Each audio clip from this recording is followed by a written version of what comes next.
Good evening. Welcome to Reasonable Doubt. I'm your host, Todd DuPont. Reasonable Doubt is a weekly live call-in talk show that's sponsored by the Harris County Criminal Lawyers Association that typically deals with matters in the criminal justice community. We appreciate you tuning in and watching tonight. Going to have a really good show for you, so we're going to jump right in. Let me introduce my co-host, Mr. Mark Bennett. How are you, Todd? Great. Mark is the president of the Harris County Criminal Lawyers Association. Appreciate you coming on tonight. Well, thanks for having me. Well, you just got here, so are you okay? Take a breath. It was a hurry getting over here. I made a wrong turn. Sometimes that happens. It does happen. We've got a great guest. Who do we have lined up, Mark? We have Assistant Federal Public Defender Tom Berg. Tom is recently back from Iraq, where he was serving to help build a criminal justice system in Iraq, as I understand it. He's also got experience as a Judge Advocate General lawyer, and as well as being a federal public defender, he also has experience in defending state cases here in Texas. So he should have a lot to tell us about lots of different legal systems. Thanks for coming on. No, I'm glad to be here. Thank you all for having me out on sort of short notice. Well, it happens like that sometimes. Let's give our viewers a kind of a biography about your life. I mean, how did I get to this table at this time? Right. Well, a long and winding path. I guess I should start with growing up in Mexico, because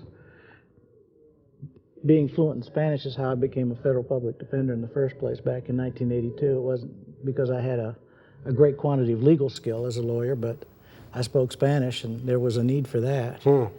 And so as their first bilingual lawyer here in Houston, I was hired to work in the Federal Public Defender's Office after I'd done about 4.5 years of private practice in primarily criminal law.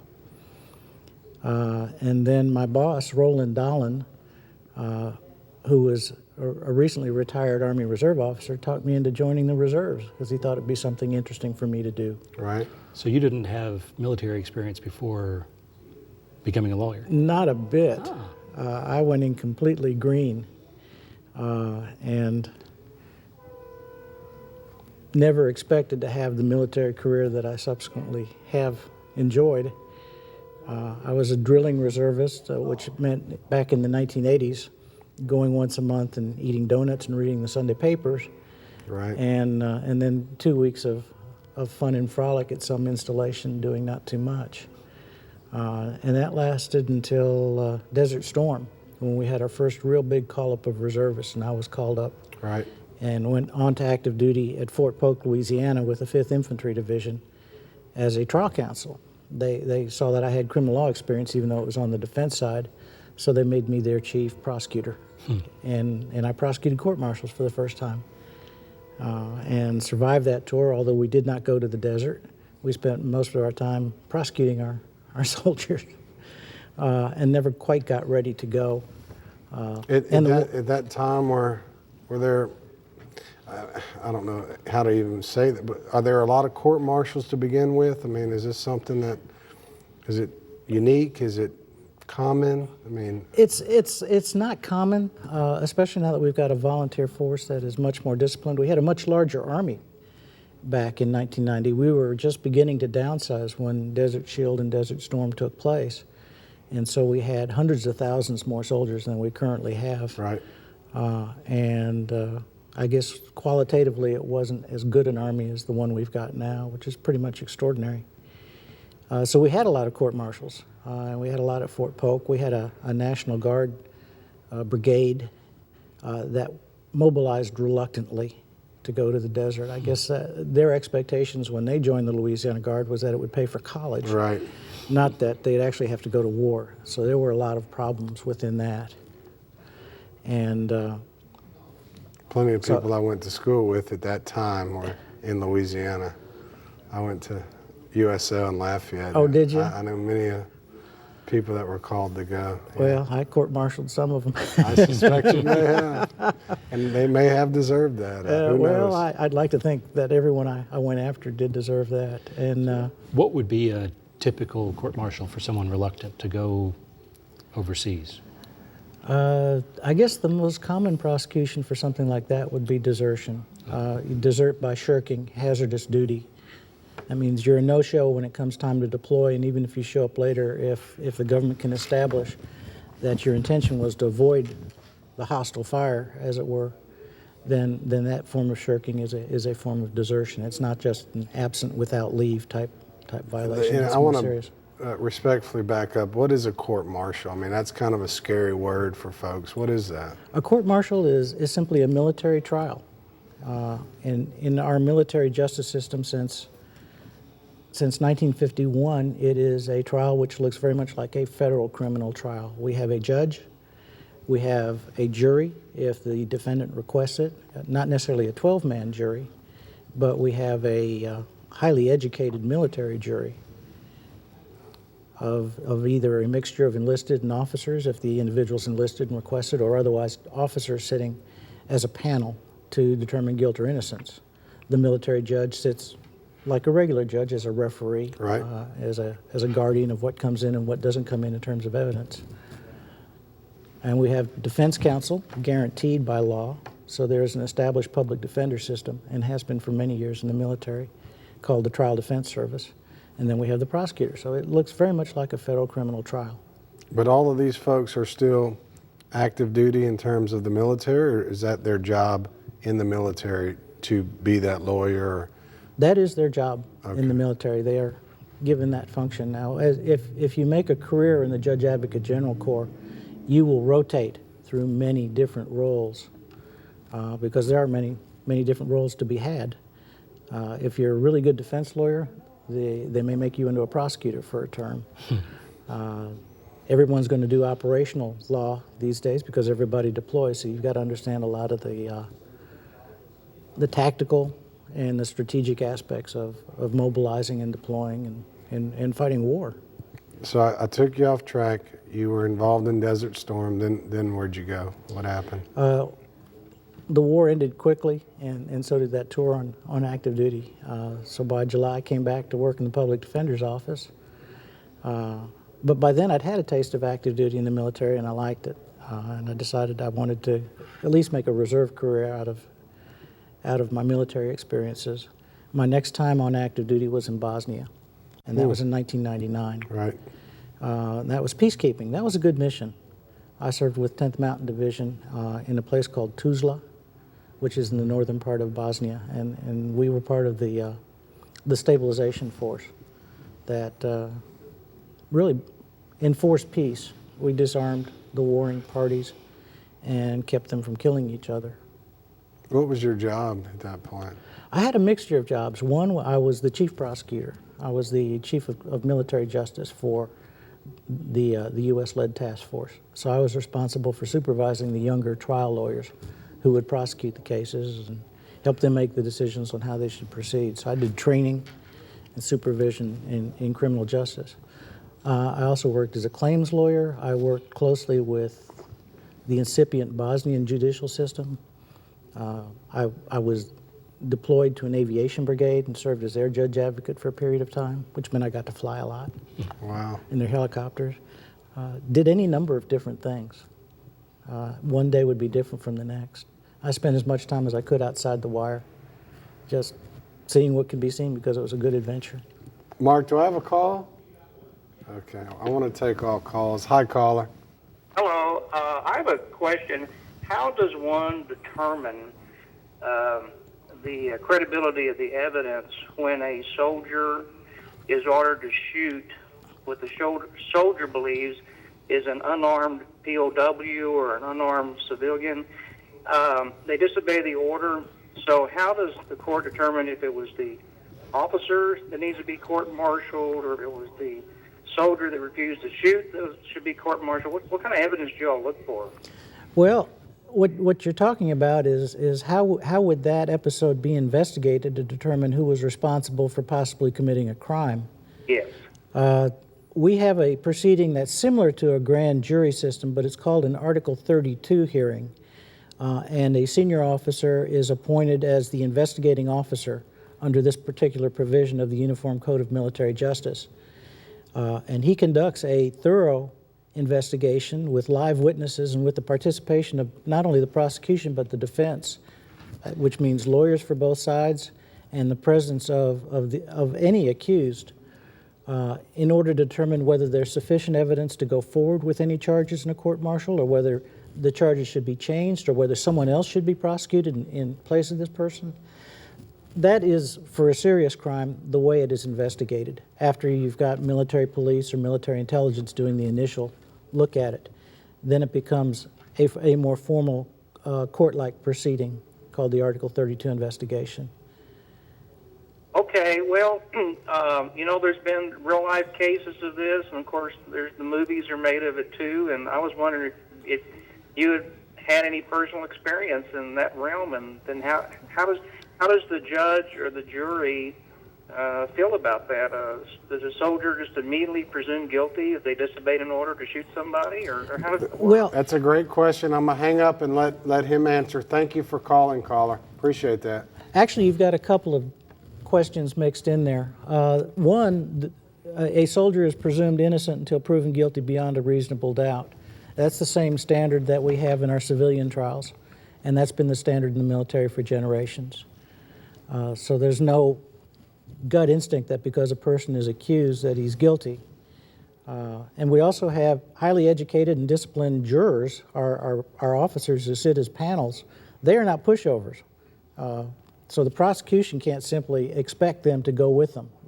They're skeptical, critical, and they have to be convinced beyond a reasonable doubt before they find somebody guilty. So we have probably a higher acquittal rate in the military than we do in civilian courts. That's interesting. Now, if a soldier disobeys what is an unlawful order, that probably wouldn't even get to a jury. If I, sitting as a military judge, were presented with evidence of an illegal order,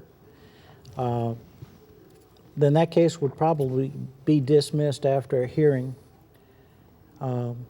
because a soldier has a duty not to obey an illegal order. If you're told to shoot someone who you know is an unarmed civilian, you have a legal as well as a moral duty to refuse that order.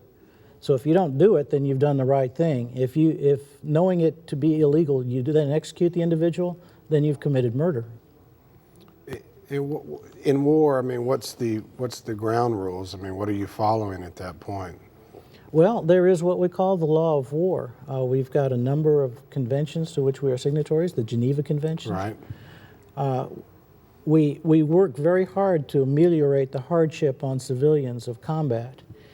And once a person becomes a captive, a prisoner of war, or whatever you want to call him, even if you want to call him an enemy combatant who's been reduced to your custody, that individual is entitled to protection and respect as a captured individual and cannot be abused.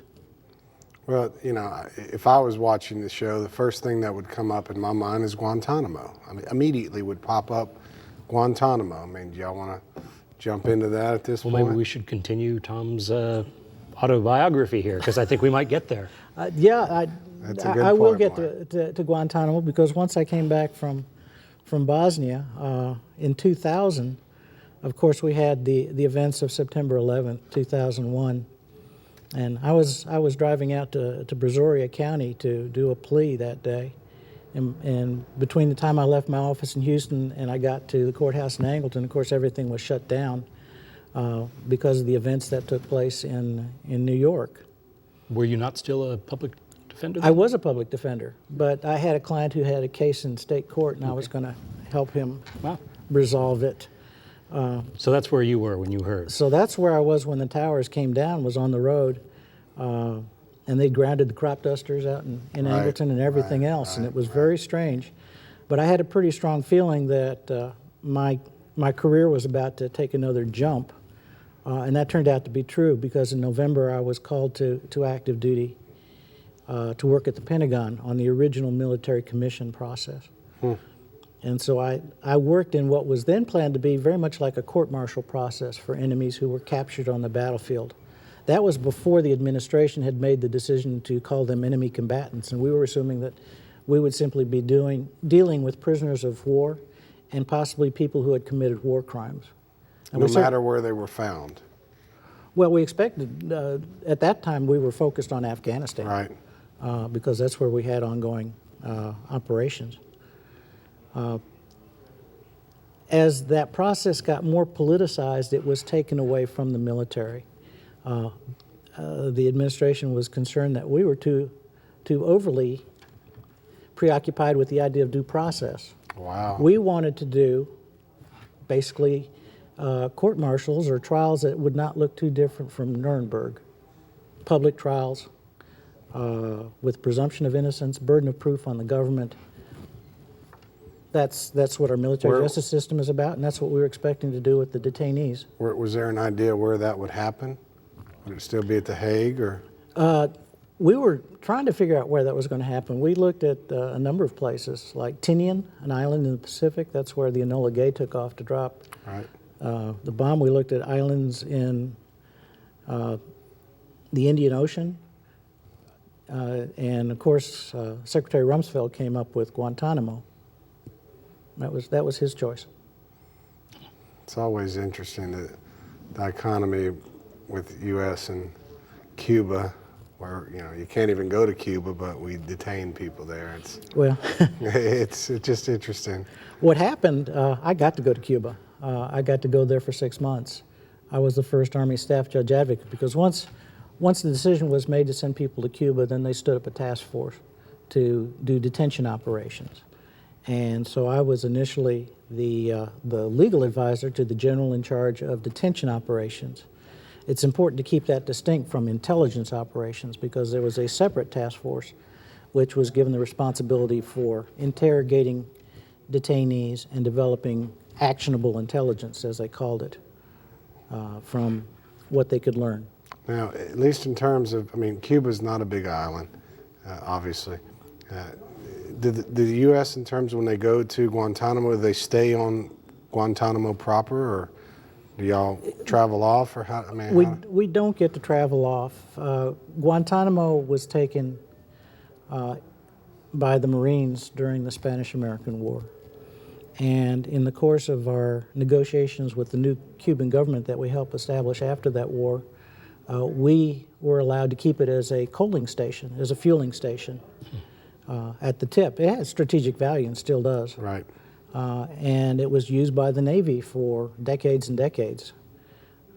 We had some rudimentary detention facilities because we'd taken in a large number of Haitians over the years. There was an Operation Sea Signal in the 1990s where a lot of Haitians had left Haiti hoping to get to Florida and touch U.S. soil, but they didn't make it, and they ended up either floating to Cuba or being intercepted and taken to Cuba and housed there until they could be repatriated. So we had some, what y'all saw as Camp X-Ray, the original cage-like structures, had actually been the detention facilities for some of the Haitians who'd misbehaved at the regular camp that they'd set up for them. Now, have we got to Guantanamo through your biography here? So that's when I got to Guantanamo. That's certainly a good meaty area to talk about. That was February of 2002. Okay. And that was while people in Washington were making these controversial decisions about how to detain people, how to interrogate people, ultimately what became the torture issue. That's 7 years ago, if you think about it now. It is, more than 7. It was an interesting time in Guantanamo. As I said, I was the legal advisor for the detention operation, which was MPs, military police, who are trained to run prisoner of war camps under the Geneva Conventions. And as far as we were concerned, despite what people in Washington were saying, we had a legal obligation under the Geneva Conventions to treat the detainees and to protect them. That was our standard. That was the standard that we wanted people to treat us if we were captured as soldiers. Right. And my legal advice to my commander was that he had to adhere to the Geneva Conventions and that the president didn't have the authority to dispense with the Geneva Conventions because it was a treaty that had been approved by the Senate and was therefore the law of the land. Right. That was not popular with the intel side of the House. Early Intel on? Command. Early on? From the very beginning, we were at war with ourselves between the detention operation and the intel operation because, frankly, we couldn't see any flexibility in our position. We thought it's a slippery slope. If we start making concessions to the intel side of the House, right, things would go badly. And they did. This is a question I've always wondered. Did they spend any money to improve the facilities at Guantanamo? kind of early on, or was it was what you got there, that's how it stayed? No, they immediately went to work. We brought in engineers to upgrade the facilities. We made the cages as comfortable as possible, and it's a semi-tropical but an arid area. And frankly, the detainees and the soldiers who were guarding them lived in almost identical quarters. We had some old tents that the soldiers lived in, but they were right adjacent to the detainee camp. So they suffered the bugs and the heat just like the detainees did, which is what the Geneva Conventions actually call for. Not that everybody has to suffer, but that they should all be treated the same. There should not be great distinctions other than for security purposes in the housing of captured soldiers. Certainly a difference with that Abu Ghraib or whatever, the stuff that was going on. And Absolutely. And we knew that the facilities that we had were simply temporary. And so it was not long before the engineers started doing studies to build Camp Delta and the other more hardened facilities, the more permanent looking facilities. And they did that with some BOP guidance, Bureau of Prison guidance. Right. How were they fed? What was kind of the standard operating procedure for food? And The standard food for the detainees, since the vast majority were Muslim, was halal food. It was prepared in kitchens and served consistent with their religious obligations. They were provided with the Quran. I'm sure you remember pictures of the arrows pointing towards Mecca, right, even on the watchtowers, so that they would know which direction to pray. right. And we attempted to accommodate the religious practices with prayer beads, which are like rosaries. This was all the detention operation doing these things, because these were our Geneva obligations. So when you got there, how many detainees early on? Hundreds? I'm guessing 50? when I first got there, we probably had around 50. And then they started flying in plane loads. And I would go out with a representative of the Red Cross to greet every aircraft that came in with a load of detainees. The Red Cross was there from the very beginning, the ICRC, to ensure that we were complying with Geneva obligations. Did you have translators for those, obviously, that did not speak English? Or how was the language barrier? Well, we had a shortage of translators. Unfortunately, we'd lost a number of linguists to don't ask, don't tell in the active military, so they had to get contract linguists. And they have to be vetted and given security clearances. So that was a process that always kind of lagged behind.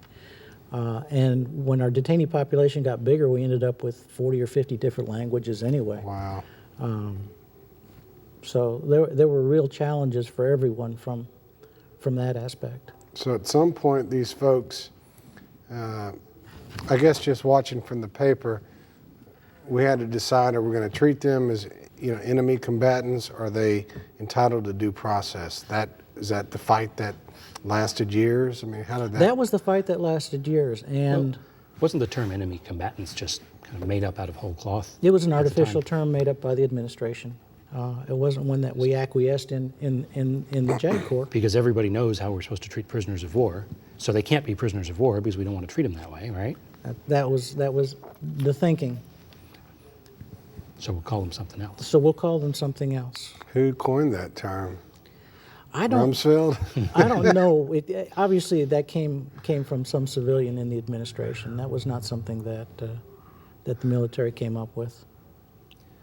So at some point, the detention side is being run by people who say, look, whatever we call them, we treat them as prisoners of war, and the rules are very clear for that. The intelligence side is being run by people who say, we want to treat them how we want to treat them to get more intelligence out of them. Right. How does this tension work itself out? Who wins? Not the detention side. We had a one-star general in charge of detention. They put a two-star general in charge of intelligence. Wow.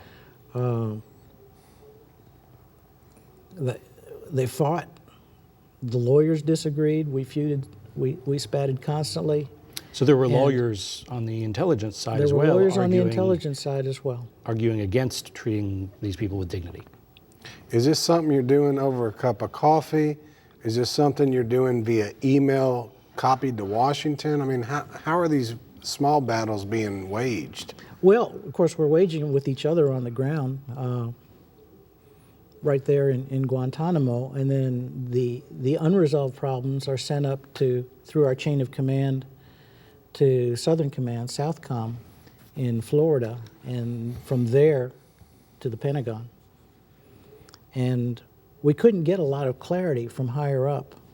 They wanted us to resolve it at the lowest possible level because nobody wanted to commit Right. to one side or the other during those times. They didn't want their names associated with any blame that might come later.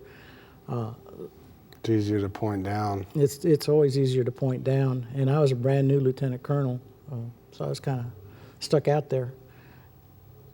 What happened not long after I left in August, the decision was made to subordinate the detention operation to the intel operation, and the intel became in charge of everything, which was August 2002. that was shortly after August. By October, November 2002, the intel command had taken over entirely, and that put the wolf in charge of the hen house. Is that when we start seeing allegations of torture and waterboarding? I mean, is that soon thereafter? I'm not committing you to that answer. I'm just saying at some point, intel, I want information.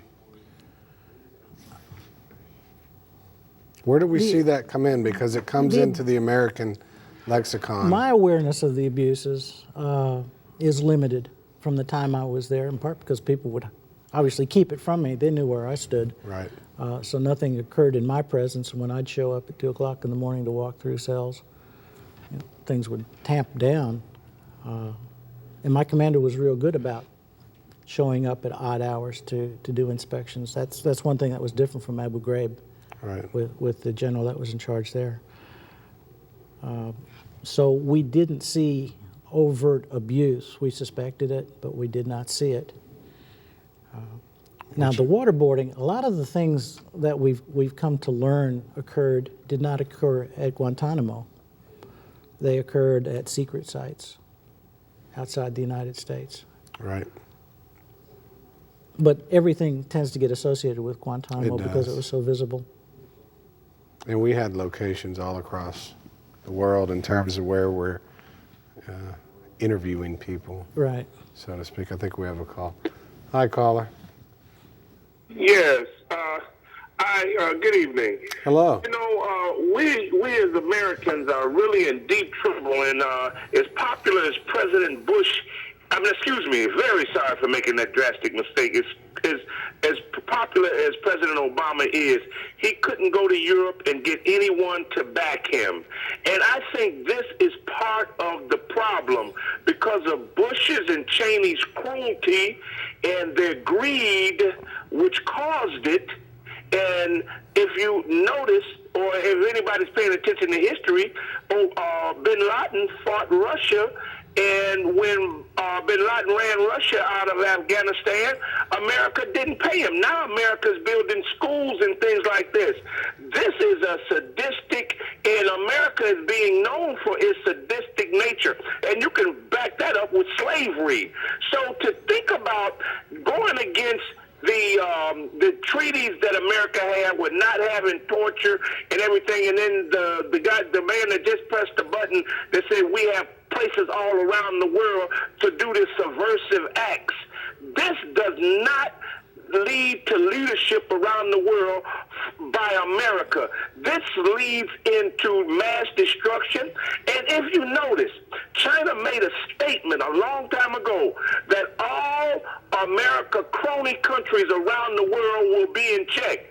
North Korea can blow up China. Caller. Excuse me, let me just finish it. North Korea can blow up Japan, South Korea, and Afghanistan got them Germans who saying that. I want you to get a website. It's a call-in talk show to ask questions, not to pontificate. I appreciate your call, but ask a question. Tom specialized in this area. Ask a question. That's all we're asking. Ask a question. So now we're up to August of 2002 in the biography. And I make good my escape from Guantanamo. And back to Houston. Back to Houston. I decided to join a reserve unit closer to home because I'm reassigned to one up in D.C. So I joined a civil affairs unit in San Antonio. And within 6 months, that unit is mobilized to go to Afghanistan. Imagine that. And boom, off again. And I was the staff judge advocate then for a civil affairs operation that was What's nationwide. civil affairs? Civil affairs, that's the fuzzy, touchy-feely part of the military that most people don't know about. But that's the part of the military that gets involved in building schools, in helping to escort civilians off the battlefield safely. We perform a foreign aid function in places where it's too dangerous for unarmed civilian foreign aid people to go. I guess that's a quick and dirty on what civil affairs does. In part, we work with ministries. We coordinate rule of law efforts.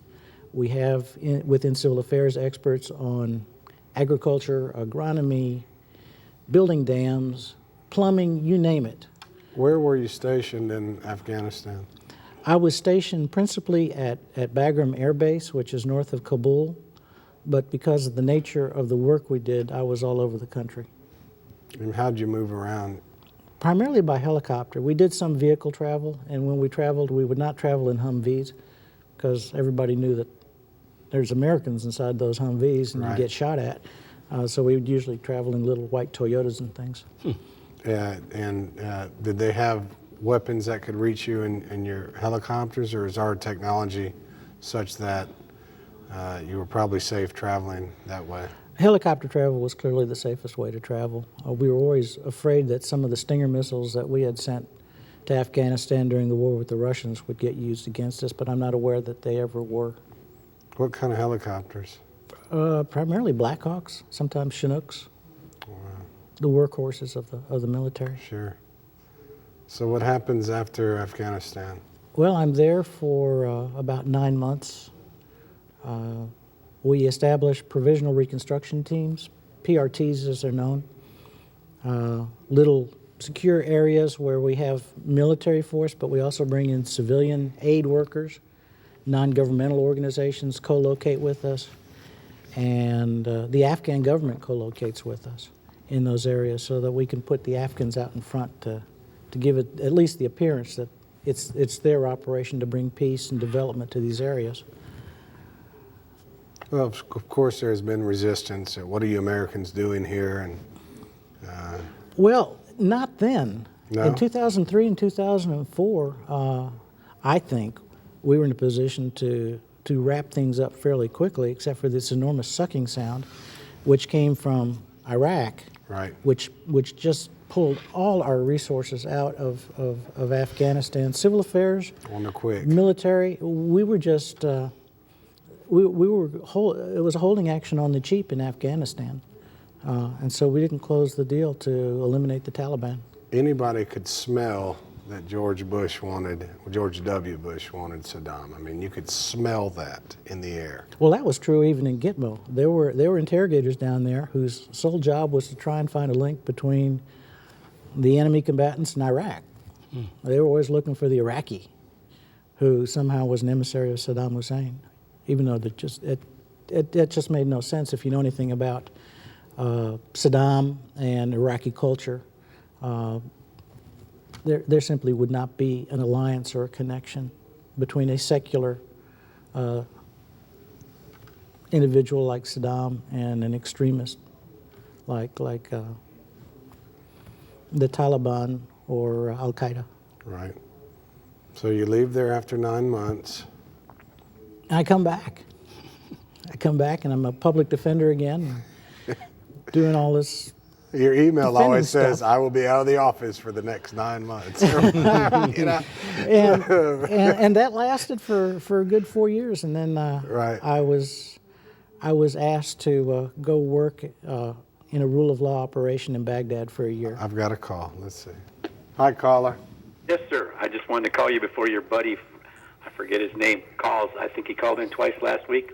Well, you're welcome. How are you tonight? I'm fine. I just wanted to get a feeling for your, I like your shows that get real informative. I wanted to get a feeling, or see if your guest knows how a lot of us feel here about the way that they call the enemy combatants and how we feel like we don't want them getting back in. And not all of them are guilty, and I understand that they're not all even getting a chance to prove or disprove their innocence, but we want to make sure they stay in one place for a while. I know a lot of evil things happen, and I guess the rendition's an evil thing too, but Guantanamo Bay, the people they're talking about letting loose, if possible, Eric Holder hasn't really told us what he plans on doing for sure. That's still kind of scary, isn't it? Sure. And then Pakistan, as our Greek one has called it now. Corner that into a question for us. Okay. The question was, does he know how we feel, and how does he feel about the way we feel about some of the enemy combatants, as they're called? I guess you're saying it's a new term, but I was looking it up. It's 1942. 1942. Supreme Court. Enemy combatants. Here you go. Thanks to Google. I'm gonna hang up and let you listen. Thanks for calling, friend. Well, it may be an older term than we're used to. Maybe. I guess you can find anything on Wikipedia today. The sense that the Supreme Court used it back during those Nazi cases or in the early 40s was different from the one we were using. Those were actually spies, and there were a number of capital cases that got into the Supreme Court involving German spies who had been captured here. During wartime, a spy is executable, right? Under treason. Exactly. Unlike a prisoner of war, a spy is someone who's operating out of uniform in your country. A spy is a separate category under the Geneva Conventions. And is there any argument that the detainees at Guantanamo are spies? No. Okay. No, they weren't. Okay.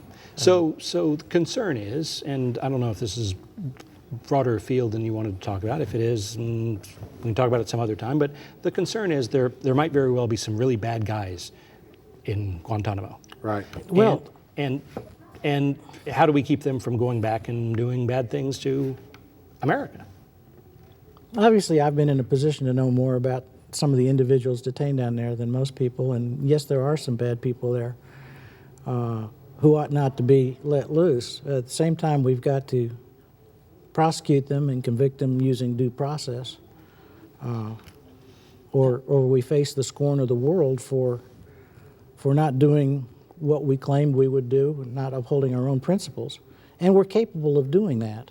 That's probably the most frustrating thing. Is that due process, Tom, under a military trial, under a court-martial, so to speak? A court-martial is not greatly different from any other criminal trial. You would walk in and immediately recognize what it is. We use only slightly modified forms of the Federal Rules of Evidence, the Federal Rules of Criminal Procedure. What's unique about military trials is normally the nature of the charges. We'll have things that are a crime in the military because they display a lack of discipline, for example. That would not be crimes in the civilian world. You can be careless in your job and you might get fired, but if you're careless in the military, you might get prosecuted for it because the consequences of carelessness in the military could be a lot of people dying. All right, so, but you have Osama bin Laden, second in command. He's sitting in Guantanamo. How is he supposed to be tried? Under the Geneva Convention. Under the Geneva Conventions, if he is guilty of war crimes, then I would submit to you that his second in command, who was responsible for 9/11, would be guilty of war crimes. Then you develop the charges delineating what those crimes are so that the individual has notice of what he is accused of doing and can respond to it. You present the evidence with confidence and you attempt to convince a panel or a jury that the individual is guilty. Now, does he have a right to confrontation, to confront his accusers? Yes. Okay. So, supposing that some of the evidence against him, or a lot of the evidence against him, is intelligence reports, satellite intercepts, human intelligence that you don't want to disclose who the people are who gathered it, would you be able to use that evidence against him? With probably the same restrictions that we would have in a federal case involving classified evidence. At some point, the government has to make a decision whether the risk of disclosing information is so great that they can't use the evidence, in which case they can't use it. Other times, there's a balancing that's done. In some of the cases that we've done more recently in Guantanamo, we've allowed the attorneys access to the information because that allows them to prepare a defense to the accusation. But at the same time, they've got a security clearance. And so we know that they'll follow certain rules or be accountable to it. The detainee is not cleared for access to that information, so it's not going to be disclosed to him. So there is a modification in any national security case, whether it's civilian or military. But the system is designed to deal with that. The system is designed to deal with that. How about coerced evidence? Somebody is coerced and says something after being interrogated in ways that wouldn't be acceptable in the civilian criminal justice system. It's forbidden. So it was forbidden under military law. We don't allow coerced confessions. So that evidence doesn't come in? In military law, that would not come in. And if the only evidence you have is coerced evidence, well, that's inherently unreliable. Our experience over the last 1,000 years of common law is that coerced confessions, you'll get the individual to say whatever you want him to say, but that doesn't mean that it's true. Right. Salem witch hunts comes to mind. If you drowned, you're not a witch. Yeah. So these are not radical departures in judicial philosophy that we need in order to try these individuals for crimes that they've committed. I got a call, gentlemen. Hi, caller. If you drowned, you're not a witch. Hello? Yes.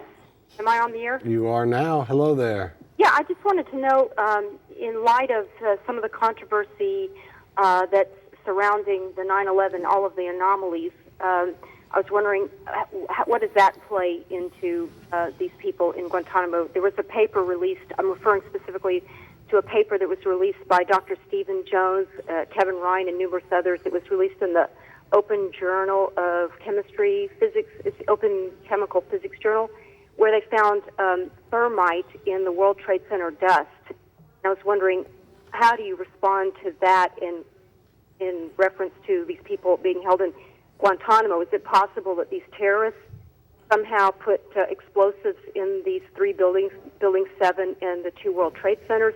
And are you all aware of, and how would you respond to all the different CIA agents who think we need a new investigation because they're suspicious, like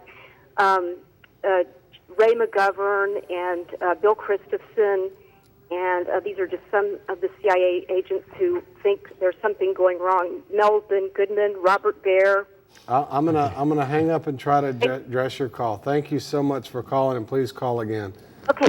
So did our government destroy the World Trade Center? That's what the caller wants to know. In my opinion, no. But if I were a defense lawyer for someone who is accused of doing that, I might want to explore that as a potential defense to try and raise a reasonable doubt. If I were a prosecutor, I think I'd dispatch it pretty quickly. A lot of people seem to have doubts that they think are reasonable about that. There's been videos that have circulated with the way other buildings fell, and Now the great majority of the people we have in detention were not directly involved in the planning of 9/11, and of course the individuals who executed it died in the process. right. They were self-executing. Self-executing, as it were, exactly. Most of the people who have been captured are affiliated or associated with Al-Qaeda or active members of Al-Qaeda engaged in other operations. I think I have a call, guys. Hi, caller. Hello? Hi there.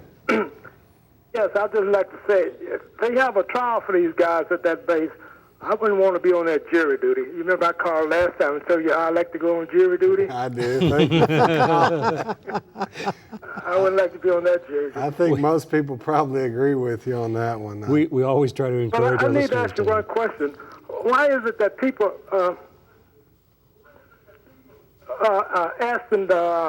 always asking Cuba to let their prisoner of war go, but then they don't want these prisoners over here to go? Any thoughts on that? I'm gonna hang up, caller. Thank you so much. Okay. Political prisoners in Cuba. Political prisoners in Cuba, well, that's a bit far afield. I've not done my military work on the political situation in Cuba outside of Guantanamo. Certainly our government has called on the Castro regime for many years to release its political prisoners. When Castro announced his resignation, he was wearing a Nike sweatsuit. I just found that unbelievable. It was on the first page of the Houston Chronicle. Hi, caller. Good evening. How are you? It's funny how Harris County comes up with cases that turn internationally famous, and one that Every day, every court down there is front page news. seems like it. You tell me what happened to the case where the accused said, "Call me Elijah," where he killed the gay man. You remember that from a couple of years ago?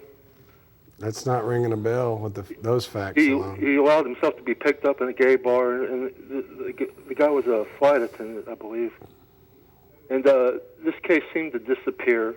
Oh, I wonder if anybody knows what kind of lawyer did this kind of work. The guy who was killed was a flight attendant. I remember something about that, only because my wife is a flight attendant. So that rings a bell.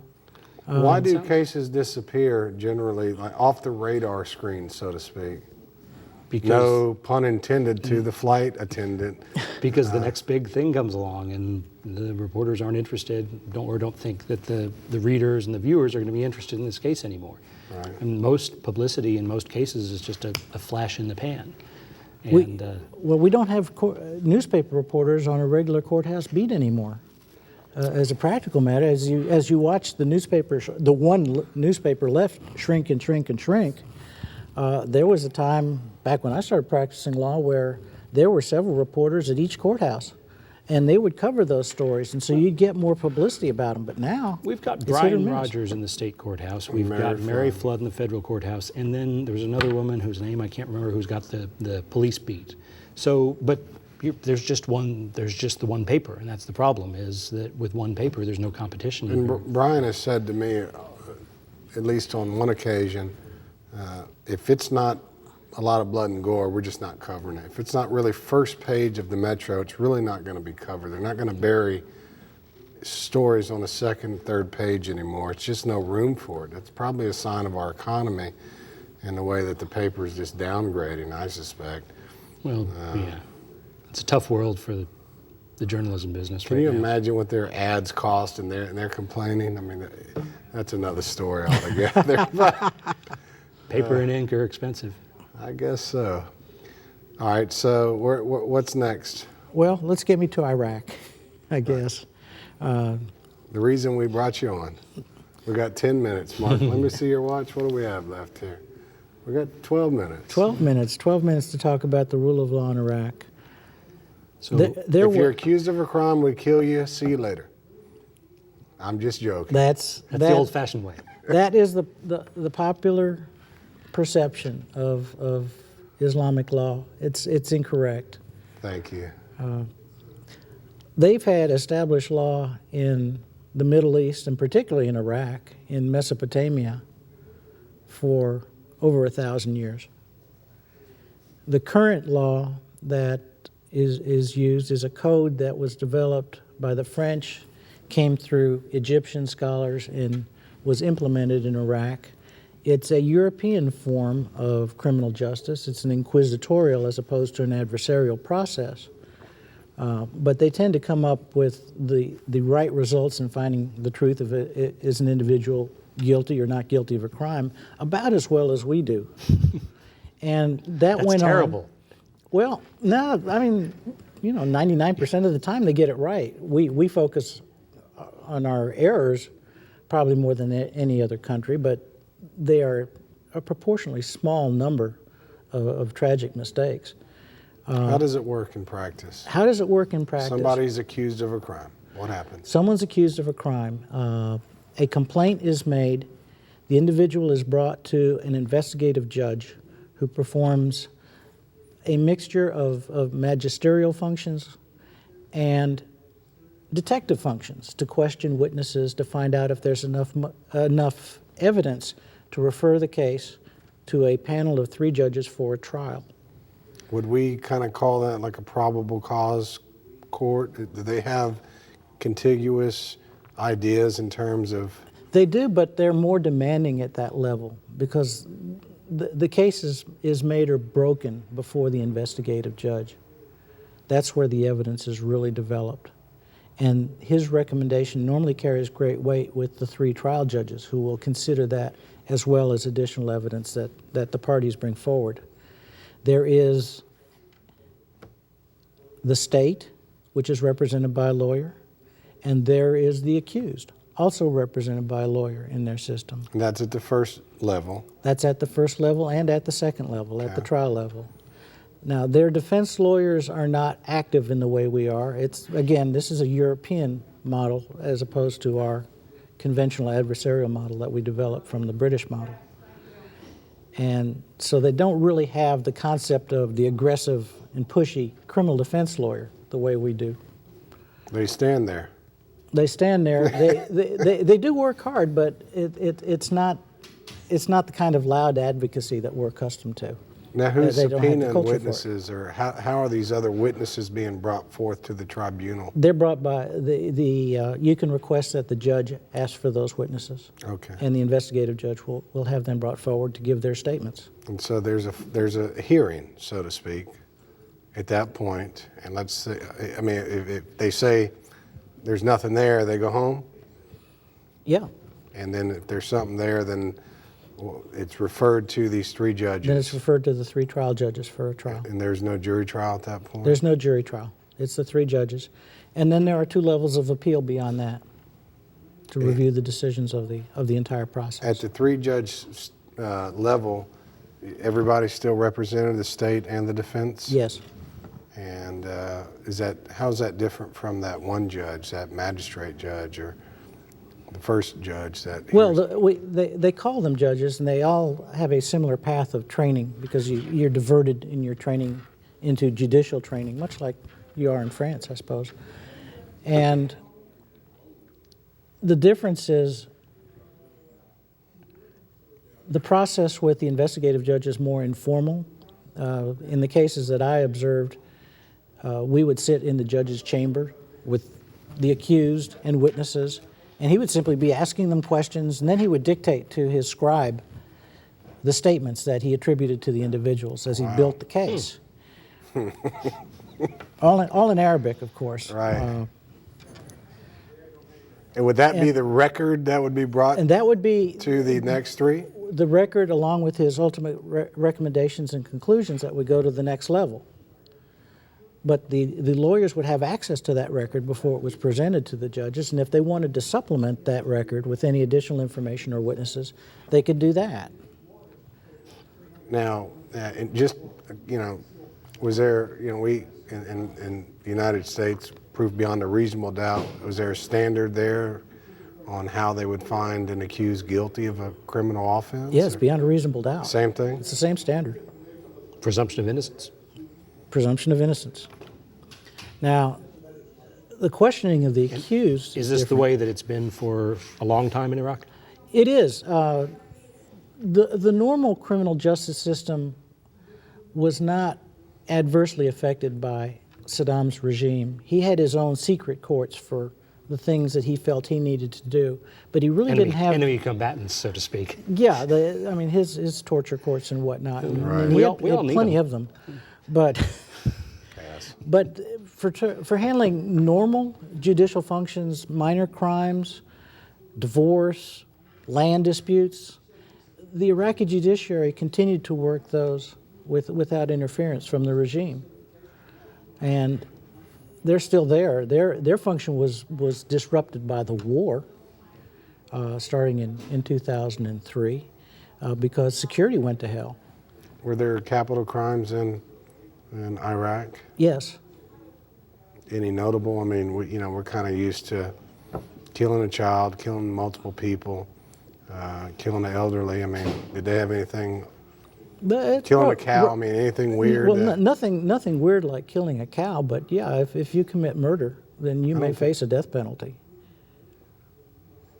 Yeah. And in the cases that I assisted in presentation, we had a large number of detainees in U.S. custody who had committed offenses under Iraqi law against American soldiers, like setting IEDs, or Right. people who blew up explosives in crowded markets and killed 30, 40, 50 people at a time. And when you present that evidence before an Iraqi tribunal, you can expect the death penalty is going to follow, as it would here. Well, and so somebody was found guilty with 3 judges. You said there were 2 levels of appeals beyond that. What's the composition of the appellate courts or court? The appellate court, they sit in panels that are variable in number. I don't know that I could explain exactly how they sit. They are previously experienced trial judges who've been appointed to the appellate courts, and then there's an Iraqi Supreme Court, which hears a limited number of appeals. So kind of certain, like our Supreme Court, they may take it if they decide to, or it's a discretionary court, right? So it's like our certiorari. Right. What's the most fascinating thing you found about the criminal justice community or system in Iraq? Well, I guess once I got over the shock that it actually existed and was working pretty well, because the perception I had was that we needed to bring them the rule of law. That's not the case at all. I thought after spending a year there that maybe if I learned enough about rule of law, I could bring it back to Texas. Because I think I was struck by the courage of the judges who had persisted in doing their jobs even though their lives had been threatened by the sectarian conflict. Were they elected? No, they're appointed. They're appointed. Many died doing their jobs. They were executed either because of a ruling that they made in a case or simply because the sectarian factions wanted to intimidate the process because they didn't want to see the rule of law there. So it took a lot of courage to be a judge. Goodness gracious, it reminds me of Colombia. So a lot of what we did in the realm of rule of law was actually judicial security and getting the Iraqis trained to provide security for judges, something which they didn't have to do under Saddam because he had such a thumb on the apparatus that their society, as long as you didn't piss off the guys at the top, was pretty safe. People could go out and party at night in Baghdad and maybe easier than they could here. We got about a minute, Mark. Any wrap-up questions for Mr. Berg? No, I appreciate you coming. You've had quite an education about all of these places you've been. Thank you. Well, you've done an outstanding job for our defense bar and certainly for our country. And we appreciate you coming on tonight. Well, thank you all for having me. It's been fun. I hope I didn't hit the FCC too hard with anything I said. I didn't have any equipment failures here. We're trying to bring you the top quality guests that we can for this show. Mr. Berg is certainly an example of one of those types of guests. We appreciate you tuning in and watching tonight. We'll see you. No, I will not see you. I'll see you in 2 weeks. Is that right, Mark? 2 weeks. Okay, we'll see you about this time in 2 weeks from tonight. Good evening.